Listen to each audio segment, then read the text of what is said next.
I'm sure I said I wasn't going to leave it months. Oh, fuck. Yo, what is going on, guys? Vortex Gaming here, and welcome back to the Rise of TNA. I know, it's been another couple of months since the last video. I did say in the last video that I would try to upload this more regularly, but I just haven't had the time, really.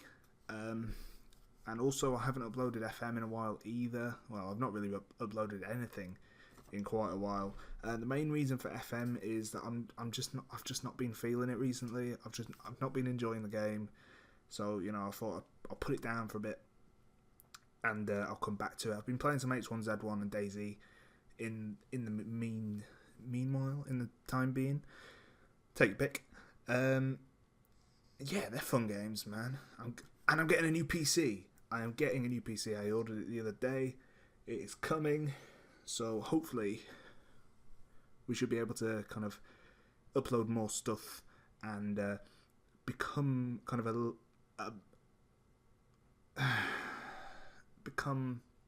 broaden our horizons. We'll broaden our horizons. Anyway, on to today and TEW.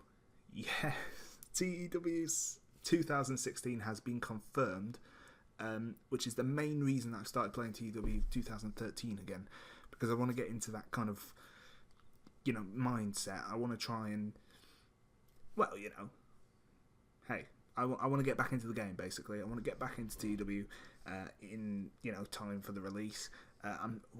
Don't know when it's going to be released yet, but it will probably be a couple of months after the game's released that I'll start uploading, because custom databases and whatnot. So yeah, it might be a while, but it's happening. That's all that matters. Anyway, on to today's show, and we have an episode of Impact Wrestling. If you're new to the channel and you want to go back and check out TEW, if you didn't know I did it, then go check it out and catch up on the story. I've had to do that myself, to be honest. I've had to do that myself and remind myself of where I was going with these stories. I'm still not 100% sure that I'm going in the right direction. But anyway, let's get on with it. Jesus Christ. So, we start off with a couple of dark matches, and Eddie Edwards versus Drew Galloway getting a 72B-. What is all that about? So Drew Galloway defeats Eddie Edwards. Any worker improvements? No. Hardly any negatives as well, which is good. Next up, 64C. Alex Shelley defeats Shelton Benjamin. I forgot to check Shelley and Sabin's gimmicks, but oh well. Next up, Jesus Christ. What has just happened? What is that? So Melissa defeats Velvet Sky in a 77B. That's ridiculous. Velvet Sky's improving in Rumble and performance. And only two... What is this magic? What is going on? We'll get to the main show and it'll be like these. I can guarantee it. And in another... Oh... You can see the theme here, can't you?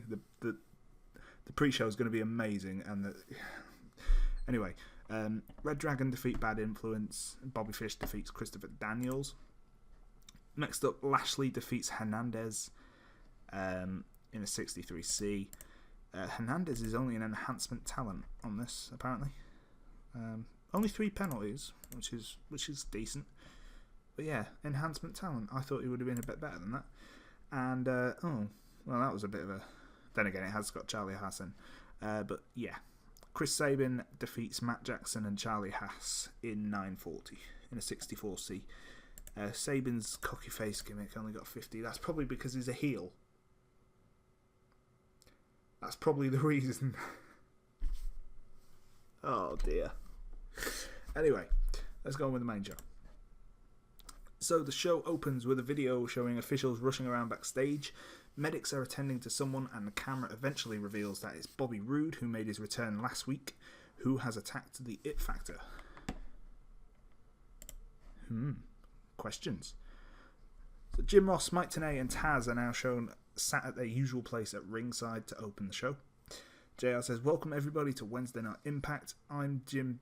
That's nice. Steam's apparently uninstalling H1Z1. GG Steam. That's not going to go away, is it?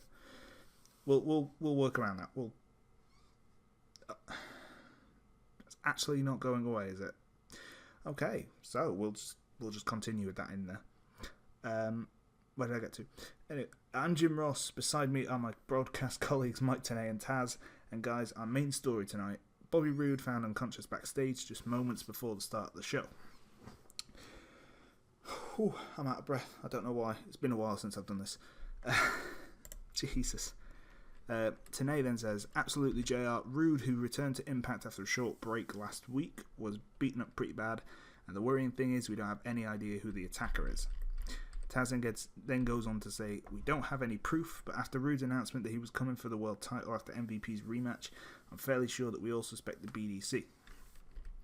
And JR responds with, that may be Taz, but let's not jump to any conclusions. For all we know, it could be absolutely anybody. 62C. There we go, got rid of that. JR says, we'll be sure to keep an eye on Roode's condition, but guys, last week Magnus attacked Mr. Anderson backstage, and we knew Mr. Anderson would not let that lie. Sanctioned earlier today by Sanctioned earlier today by acting general manager Eve Torres, Magnus will have to face Mr. Anderson, and that match is next. Oh yeah. The match, 66C+, it's not too bad. In a match that had some good action and average heat, Mr. Anderson defeated Magnus in 14:05 by pinfall with a mic check. Any work improvements? No. Anderson with most of the penalties. Penalised for length? Really? They're both main eventers. Or is Anderson... Oh, Anderson might be an upper mid-carder now. I can't remember. It's been that... Actually, to be fair, I booked most of this show like the following days after I uploaded the last video, and then like the last couple of angles I just completely blanked out on, and I just forgot to carry on. So I don't know what either of these two are now. Anyway, Magnus is furious after losing to Mr. Anderson and takes his frustration out on the ring. He takes a steel chair and begins to bring it down repeatedly on the canvas before eventually calming down and walking off to the back. JR says, well, the way Magnus has reacted to this defeat against Anderson suggests that this may only be the beginning of what could be a long feud between these two athletes. 63C. I told you this was going to happen, didn't I? 58C minus. The cameras head backstage where we find Samoa Joe stood over Loki. Joe grabs Loki by the neck and hoists him up, facing towards the camera, showing the gash pouring blood on Loki's forehead. Joe says, Storm, you want to face me at TNA Lockdown, that's fine by me. Just make sure you bring your A game, because when we're inside that six-sided cage, your boys won't be able to help you. Joe then throws Loki down with a thud before walking off. Jesus. 65C. Kurt Angle is shown waiting in the A&E at the local hospital when a doctor comes out. Angle rushes up to him and asks how is he. The doctor responds with, Mr. Roode has a few potential broken and bruised ribs. It's best he stays in for a while so we can make sure. Excuse me. The doctor walks off and Angle makes his way towards the exit when he is jumped by the BDC. MVP, Tyrus and Kenny King beat down on Angle, with Spud in the background cheering encouragement as he does. Tyrus powerbombs Angle through a table and MVP kneels next to him laughing. MVP says, always said I'd put you in the hospital. Didn't think it'd be this easy though, Kurt. Now if you'll excuse me, I got to main event Impact in your absence. And the BDC walks off as the doctors check on Angle. 62C. Bram makes his way down to the ring, mic in hand. He says, last week I smashed Crimson's ginger little head in, so which past TNA star wants to come and receive the same treatment today then, eh? There's a moment of silence before Adam Cole's music hits and he makes his way down to the ring with Maria Kanellis. He says, I may not be a past TNA star, but I'm sure it's held a future of this company. That's not me being arrogant, that's the truth. And Bram says, don't matter to me, mate. When I'm done, a smash skull is a smash skull, past or future. Bram then hits Cole over the head with a microphone and begins to beat down on the proclaimed future of TNA. A self-proclaimed future.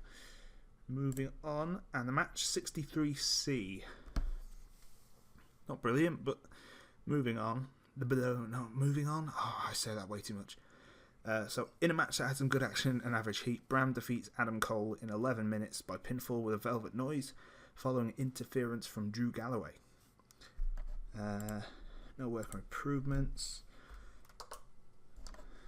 What were the negatives? Bram holding back, stamina, chemistry. And Adam Cole for holding back. What's for booking decisions? I think what did I do? Oh, kept Adam Cole strong. Okay, that makes sense. A 57C minus. Drew Galloway grabs a mic before delivering a few more kicks to Adam Cole. He says, I've been receiving plenty of messages on Twitter asking me why I do what I do, asking why I seem to attack everybody, and I decided it was time to let you know. You see, I don't do it because I have to, I do it because I can. Thanks to General Manager Desmond Wolfe, I was brought to TNA on an ironclad contract, meaning that I can do anything to anyone. The one thing that I want is the TNA World Heavyweight Championship, and I won't stop until I get it. So Adam Cole, don't take it personally, it's purely business. TNA locker room, take note, because Drew Galloway is here and I am pro wrestling. So yeah, Galloway sending a message to the rest of the roster. The 63C, Truth Martini is shown arriving at the arena and shaking hands with Jay Lethal. JR says, that's ROH's Truth Martini, what on earth is he doing here? And Taz responds with, well JR, that's his top client Jay Lethal made the jump from ROH to TNA. Maybe it's the same story here. And Tenay says, maybe Truth Martini could help Lethal finally beat Ricochet for that TV championship. And JR says, well, I've just been told that Truth Martini will be addressing the TNA fans later tonight. So I guess we'll find out then. Truth Martini has debuted his old school face gimmick. Really? Oh, I don't know. Anyway, moving on. 63C. And 52D+, that's terrible. Red Dragon make their way down to the ring and Bobby Fish grabs the mic. He says, you know, me and my brother here, Kyle O'Reilly, came to TNA because we felt the tag team division needed us. The same reason that the Briscoes apparently came here. The only problem being that the tag team division seems to have fizzed out since the Briscoes won the title. Title defenses and challenges have gone down, and to be honest, tag team wrestling in general seems to have disappeared. The Briscoes' music hits and out come the TNA World Tag Team Champions. Jay says, if you two have something to say about us, how about you say it to our face? And Fish and O'Reilly back off as the Briscoes enter the ring. You see, I think the reason that title matches have gone down is because people like you are afraid of us. So if you want a title match, how about we have one right now? The Briscoes run into the ring and Red Dragon roll out. They walk back up the ramp, shaking their heads as the crowd boos. That's an awful rating, isn't it? Fucking hell, it's terrible. Next up, 61C. Eve Torres makes her way out following Red Dragon's retreat, and she says, you know what? I like the sound of that. Therefore, a week on Sunday, the Briscoes will defend their TNA World Tag Team titles at TNA Lockdown. If you're still the champions, of course. I agree with Red Dragon as well. Tonight, you will defend your titles against a tag team of my choice. Better get ready. So yeah, who are the Briscoes going to defend their world titles against? Next up, in a 54C-, Samoa Joe approaches EY backstage, who's preparing for his match against the Revolution's Manic. He says, good luck out there tonight, EY. I've fought the Revolution enough times to know that you always have to watch your back. They'll cheat any chance they get. EY then says, thanks Joe, look, I don't expect it, but if anything happens out there tonight, I'd love it if you were out there to help me out. Joe then responds with, EY, you and I have known each other a long time. If anything happens out there, I got your back. Trust me. Joe then gives EY a pat on the back and walks off, leaving EY to prepare for his match. So a little alliance forming here, maybe. It's up 67C+. Eve Torres is walking backstage when she bumps into MVP and the BDC. She says, well, hello, gentlemen. Did I write this shit? Fucking hell. MVP then responds, gentlemen, I mean, finally someone who knows how to talk to us properly. Eve then says, don't flatter yourself, champ. I'm just here to tell you that all three of you have a match tonight. Tyrus and Kenny King, you'll be facing the TNA World Tag Team Champions, the Briscoes. MVP, you'll be up against, well, let's just say that it's a man with a score to sell. See you boys later. Eve Torres walks off as the BDC begin to talk amongst themselves. So now the question is, who is MVP facing? To be honest, I think the thumbnail gives it away, but oh well. Moving on. Yes. Next up, 56C-. Jesus. In a match that had some good action and average heat, Manic defeated Eric Young in 10 minutes 21 seconds by pinfall following interference from James Storm. No worker improvements. Penalised for booking decisions. I think I protected EY. Oh, kept EY strong. Fair enough. Next up, James Storm wastes no time at all in getting into the ring as Manic holds Young down. Storm begins beating down on Young as he shouts into a microphone, teasing Samoa Joe. I thought you had his back, Joe. Come on, come and get his back. It might be broken by the time we're done with him, though. Storm returns to stomping on EY when Samoa Joe runs down the ramp. Storm goes for a super kick, which Joe dodges.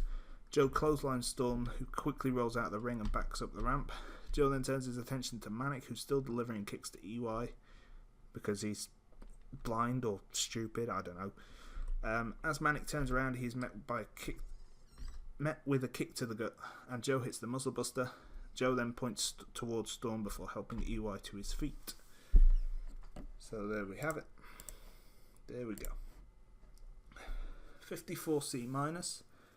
The cameras head backstage to show Truth Martini walking towards the ring alongside Jay Lethal. JR says, there he is, guys. Truth Martini has arrived from ROH and will address the TNA fans next. 57C-. Truth Martini makes his way down to the ring alone and grabs the mic. Martini says, my name is Truth Martini, and right now TNA is the place to be. I've come here because here is the... What? That doesn't make sense. Anyway, here is the brightest star in the future of professional wrestling, and I'll introduce him right now. Before Martini could continue, Jay Lethal's music hits, and he makes his way down to the ring. Lethal shakes Martini's hand and takes the mic. Lethal says, thank you very much, Truth. Before Lethal can really say anything, Ricochet makes his way out. Ricochet says, I think you're both mistaken because you see, I'm the brightest star in TNA. Hell, I'll prove it right now by giving you, Jay Lethal, a shot at the TNA Television Championship right now. There we have it. Impromptu tag... No, it's not a tag team match, is it? In a 68C+, which I think is the best match of the show so far. So, in a match that had some good action and average heat, Ricochet defeated Jay Lethal in 9 minutes by pinfall with a chocolate rain following interference from Truth Martini. Ricochet makes defense number 3 of his TNA television title. So 52. Oh dear. So Ricochet retains his TV title following a low blow on Lethal by Martini. Martini grabs the mic as Ricochet hoists Lethal up and forces him to look at Truth. Martini then says, you should have let me finish, Lethal. Before you interrupted me, I was about to say that the brightest star in TNA and the newest member of the House of Truth is Ricochet. Martini then hits Lethal across the face with the Book of Truth before he and Ricochet leave up the ramp with the Book of Truth and the TV title hoisted in the air. So yeah, there we have it. That's how I've decided to bring Truth Martini into TNA. Was it the right thing to do? I don't know. I can't remember my thought process. So, 67C+, and there's nobody here. Ooh. So the cameras head backstage where a car with tinted windows pulls up. The door opens and we see a foot step out and the camera cuts out before we see who it is. Could it be MVP's opponent for tonight?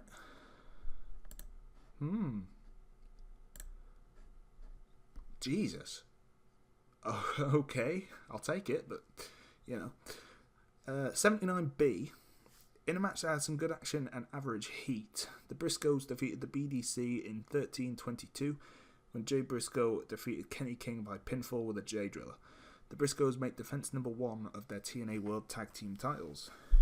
That is a damn good match to say Tyrus is in it.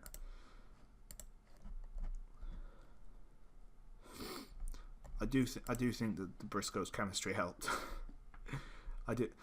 Yeah, possibly. Anyway, next up. Ah dear. JB is with Mr. Anderson in the interview area. He says, "Hello ladies and gentlemen, I'm here with Mr. Anderson following his win over Magnus.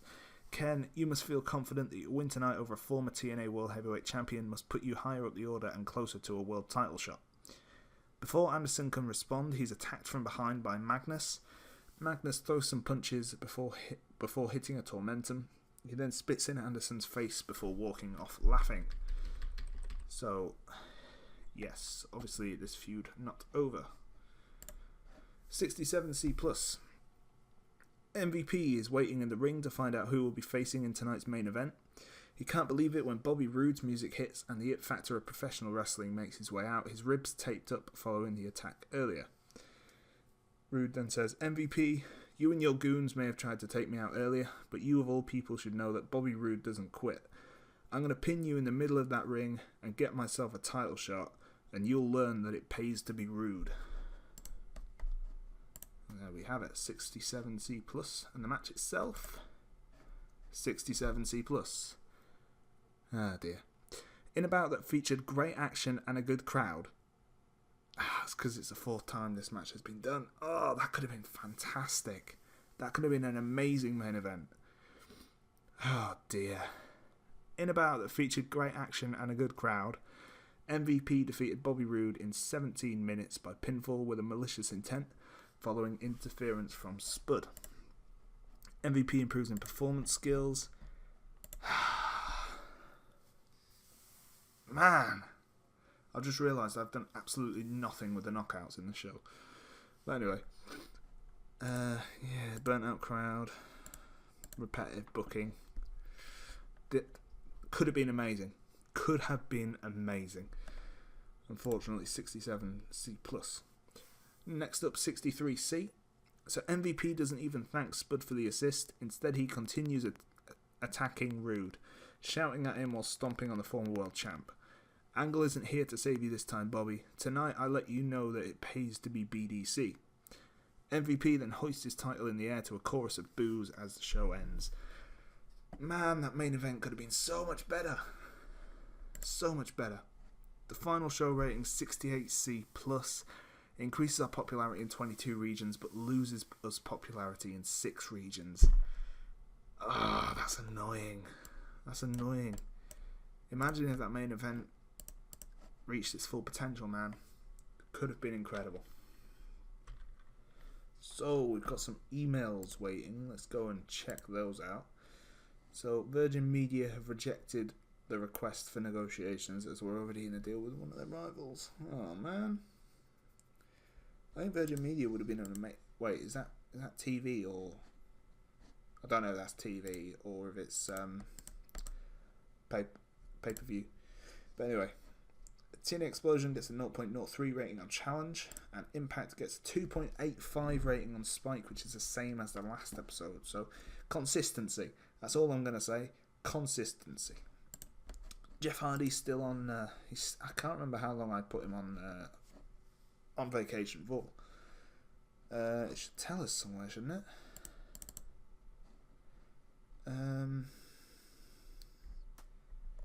I've tried so much at bringing him back, at trying to get his morale up. It's just not happening at all. Oh dear. Yeah, where do you find that shit out? The medical? Oh, he's out for another 12 days. So, maybe, well, not next week. He may return the week after, which would actually be the week after TNA Lockdown, which is, yeah. So, anyway.